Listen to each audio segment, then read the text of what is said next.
আমরা পূর্ব ত্রিপুরা সংরক্ষিত আসনে তফসিল উপজাতি সংরক্ষিত আসন, সেই সংরক্ষিত আসনে আমাদের প্রার্থী হবেন বামফ্রন্টের সিপিআইএম প্রার্থী রাজেন্দ্র রিয়াং। উনি আমাদের রাজ্য সম্পাদক মন্ডলীর সদস্য।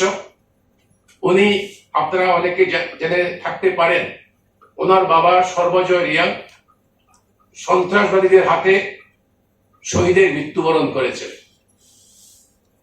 সেই বীরের সন্তান আমাদের এখানে পূর্ব ত্রিপুরার লোকসভা আসনে বামফ্রন্টের সিপিআইএম প্রার্থী। উনি কাস্তে হাতুড়ি তারা প্রতীক চিহ্নে উনি নির্বাচক মন্ডলীর আশীর্বাদ চাইবেন, সমর্থন চাইবেন, এবং আমরা তাকেই বামফ্রন্ট কমিটি মনোনয়ন করেছি।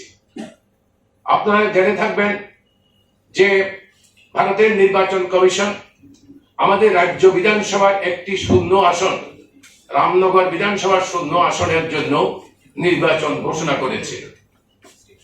এই শূন্য আসনে রামনগর বিধানসভার যে রামনগরে ত্রিপুরা বিধানসভার যে শূন্য আসন, সেই শূন্য আসনে বামফ্রন্টের সিপিআইএম প্রার্থী হবেন কমরেড রতন দাস।